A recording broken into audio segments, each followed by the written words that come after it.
We had a positive pre-season at Helsingborg, reaching the quarterfinals of the Swedish Cup and signing some quality players to add to the squad. But now it was time to kickstart our league campaign, and the aim was clear: do what we could to avoid relegation, because the board and the supporters wanted us to avoid the drop back to the second tier. Could we do it? Well, it's been a shocking first half of the season so far, but whether that's a good or a bad thing, you'll find out in this video.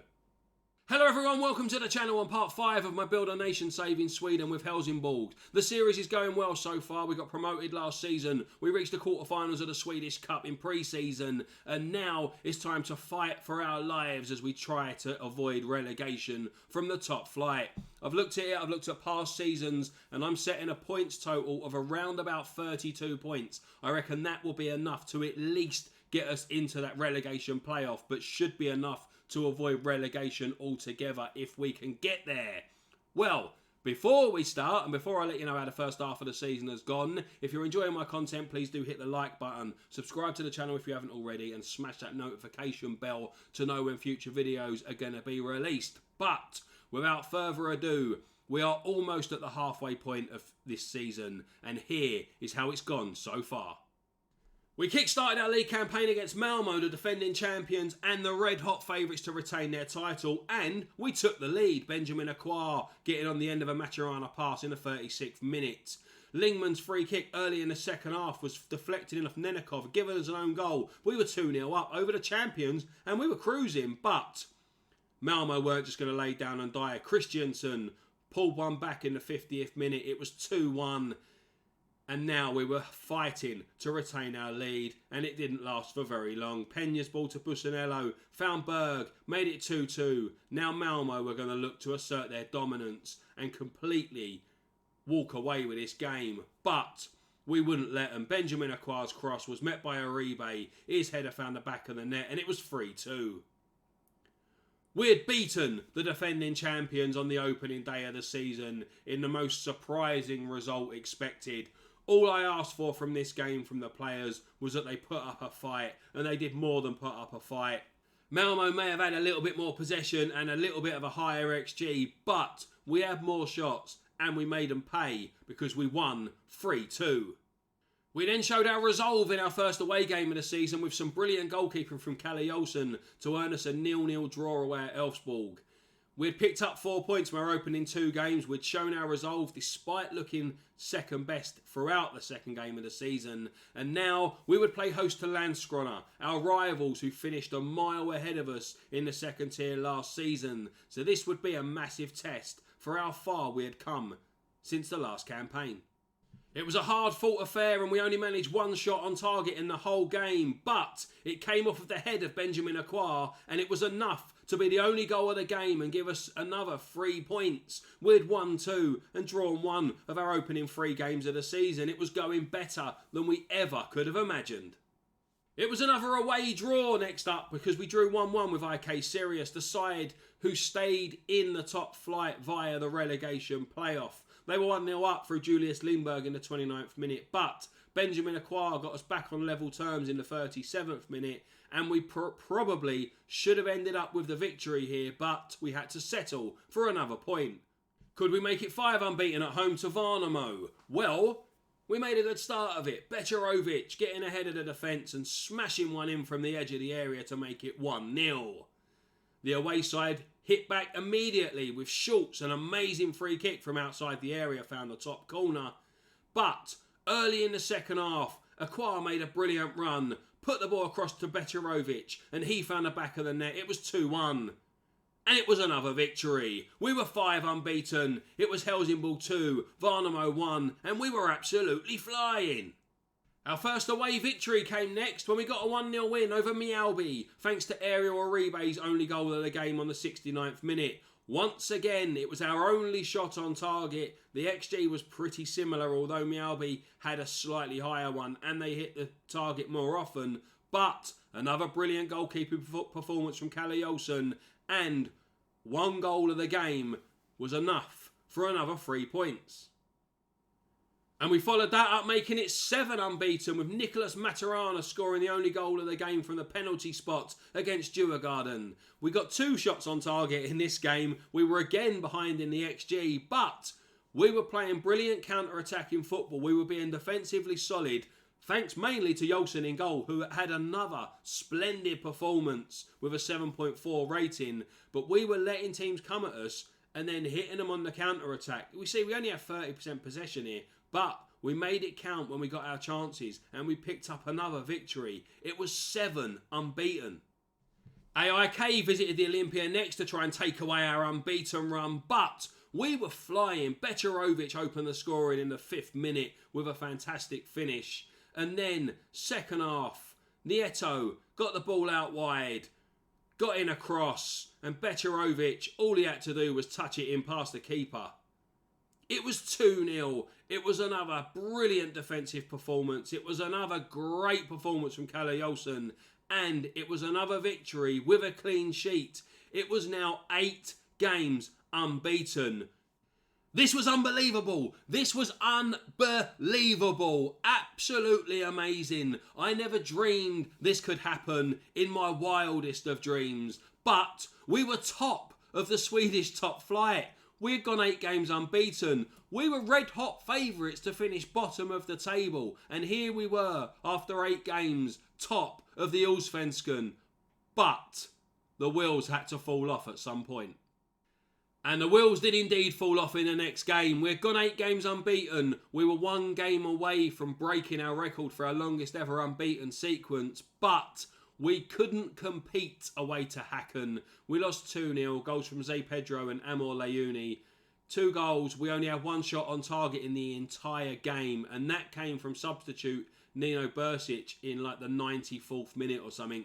We never really competed. We were on the back foot the entire game. I changed the formation in the second half. I tried to give encouragement. I demanded more. I'd done everything I possibly could, but I couldn't get the players going. And it was our first defeat of the season away to Häcken. And we followed that up with our first home defeat. When Benjamin Acquah was sent off in the 51st minute, the game was all but done anyway. Christopher Neumann and Gonzalo Romero had scored 2 goals inside 7 minutes to make it 2-0 to Norrköping in the 17th minute. Kalle Jolson picked up a slight injury with a stubbed finger. We competed a little bit more in this game than we did the last one, but it was like we had completely changed from the team that played a couple of games ago. Our shots were wayward. Everything was going wrong. Our passing was poor. Our runs down the wing were poor. Everything was just awful, and we had picked up our first away defeat and our second on the bounce. We then visited Hammarby, and when Edvin Becerovic opened the scoring in the 36th minute, I thought we were back to normal. Normal proceedings could continue and we would again start going on a winning run. But I couldn't have been more wrong, because after we scored that goal, we capitulated in brilliant fashion. Marcus Rafferty pulled one back and equalised 3 minutes later. In injury time of the first half, Laurent Sadiku made it 2-1 to Hammarby. It was 3-1 through Allen in the 67th minute, and then Frederick Hammer in the 83rd minute dealt us a hammer blow. It was 4-1 and it was 3 defeats on the spin, and I was hoping here that we could just get something from somewhere. Morale was starting to drop, and so was our league position.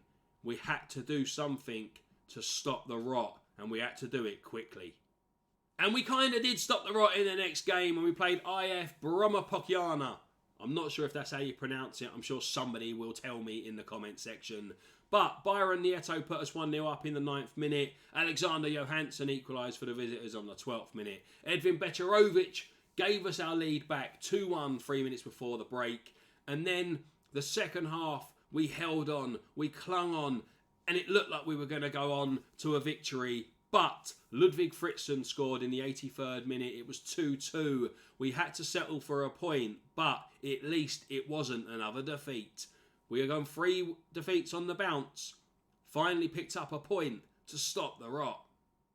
We then had pretty much the entirety of June off because it was Euro 2024. Sweden had qualified, and here's how they got on.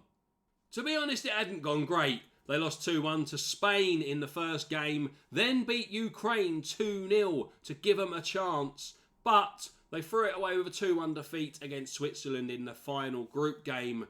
Just managed to squeeze through in third place as one of the best third place teams. And then there was a second round game against England. And unfortunately, it was a horrible performance from Philip Jorgensen in the Sweden goal. Harry Kane scored a penalty in the 3rd minute to give England the lead. Victor Gyökeres missed a penalty that could have been the equaliser in the 8th minute. Alexander Isak eventually did equalise in the 53rd minute, but then England started to show their dominance. Harry Kane made it 2-1 in the 61st, and Bukayo Saka made it 3-1 in the 82nd minute. Hugo Larsson went off injured, and Sweden were out of Euro 2024. So, Sweden didn't exactly cover themselves in glory during Euro 2024, but it did give me a chance to see one of the problems I face in this Build a Nation save. Obviously, this save isn't about making Sweden the best national team in the world. That isn't what this save is about. The aim of this save is to make Sweden as a nation, the Swedish league as a league, into one of the top 5 coefficients in the UEFA rankings. Part of it will be about the national team because obviously if you're making the nation better, you're producing better players and stuff, you will in turn increase how good the national team is. But that isn't the aim of the save. But hopefully it will sort of coincide and we may go off and manage Sweden at some point if the job becomes available and we do well enough.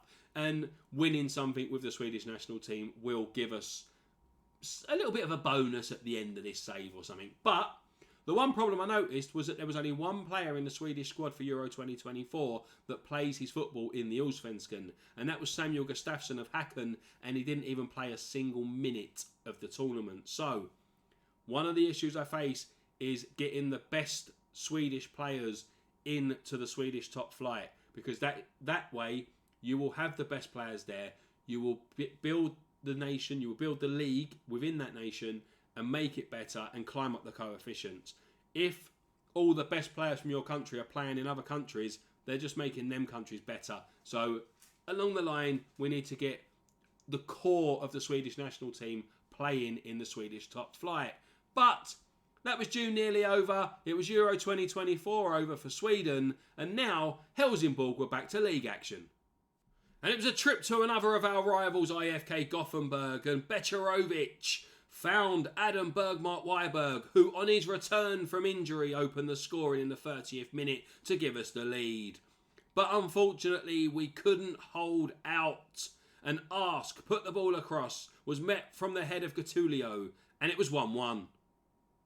We'd gone another game without winning, and our form now was starting to be a little bit of a worry. It was a good draw.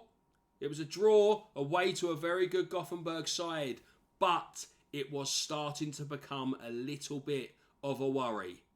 I say was becoming a worry. It is becoming a worry. The Gothenburg game was our last game, and it's now 5 games without a victory. 3 defeats and 2 draws in our last 5 that follows 6 wins and 2 draws in our previous 8. It's now the 1st of July 2024, and I'm stopping that episode here. There are going to be no more games in this episode. We are going to have a little bit of a look at the dynamics and the vision and stuff like that, and the squad form and stuff, how players have been playing, and a couple of other bits. But as far as action on the pitch goes, that is it for this video. Here is the league table. As you can see, we are currently in 6th place on 22 points. Just 10 points off of my total target that I set for the season. If we can pick up those 10 points, we should avoid relegation. Currently, Mjällby are bottom of the lot. Degerfors second from bottom, and IFK Värnamo are in the playoff place. We play Degerfors in our next game, so hopefully we can get back to winning ways and put them in a little bit more trouble. But 6th place after 13 games, we should be okay and be on course to avoid relegation by quite a way. I'm hoping that we can maybe get back to winning ways and challenge a little bit at the top 4. I know it wasn't expected before, and it would just be an added bonus. To be honest, I would have taken 12th place if someone had offered it me before the season started. Now, because we started really well, I'm thinking, actually, maybe we could shock everyone a bit more and maybe even win the league. But we're on 22 points after 13 games. We're in 6th. It's a brilliant, brilliant start to the season. And yeah, doesn't really matter what happens next as long as we pick up those points to keep us safe. As for how the players are playing on the pitch, Dennis Olsen has only appeared as 3 substitute appearances. He's got 7.6 rating. He's not a first teamer. He's just played quite well when he's came on. Adam Bergmark-Weiberg, who's been out for a long time injured, scored his 5th goal in his 5th appearance on his return to the starting lineup. And he has a 7.24 rating overall this season. And I'm hoping that he can stay fit because he was brilliant before he got injured. Kalle Olsen, 7.01 for the season, is currently injured. Didn't play in our last game because of that injury. I'm hoping he will come back pretty soon. And then, other than that, Edvin Becerovic is the only other player to have above a 7 rating so far this season. As for club vision and how well I'm doing with regards to the club's vision and objectives and stuff, we've currently got a B+. They're satisfied about our defensively solid football and they're pleased about the counter-attacking football. They're very pleased with my overall leadership of the team and they're pleased that we're on course to avoid relegation from the Allsvenskan. The supporters are not quite as happy as the board. Overall, the supporters are pleased with the job that's being done, a C+. They're satisfied that the club are maintaining a high reputation in Landskrona. They're pleased about being competitive against Malmo and IFK Gothenburg. I can't believe they're only pleased about being competitive against Malmo. We beat them on the opening day of the season. If I was a fan of this club, I'd be over the absolute moon that we've beaten the defending champions and the red-hot favourites to retain their title. But these fans are just pleased. Hopefully we can continue to do well and make the fans a little bit happier, because a C+ isn't a very good rating in the grand scheme of things. And despite the fact that we're 6th place with 22 points after 13 games, we're still red hot favourites to finish bottom of the table. We're 900 to 1 to win the title now. I'm not quite sure how this works. I've never really understood it, the season preview and stuff.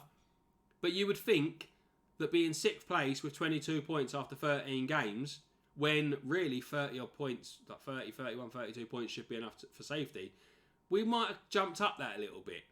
Well, we haven't. We're still red-hot favourites to finish bottom, and we're further away from winning the league now than what we were at the start of the season, according to this odds and stuff. I don't understand it, and I never will. If somebody at Football Manager could explain it to me, it would be very, very nice, because I think that's a problem. I think that's a bug. I think that needs to be sorted out, because it isn't changing. Your season preview should change throughout the season, I feel, but it hasn't, and I think it should. So if someone at Sports Interactive could sort that out for me, please, thank you. That would be very much, I would be very much grateful to you. Thank you. Right, a quick look at the dynamics shows that the club atmosphere is very good, the team cohesion is good, and the managerial support is very good. Thomas Rogne is our team leader, with Kalle Olsen, one of the highly influential players. Rogne is now just basically a squad player for us. He's our captain, but he isn't playing that much. He's 33 years old now, and he probably will be leaving the club at the end of this season when his contract runs out.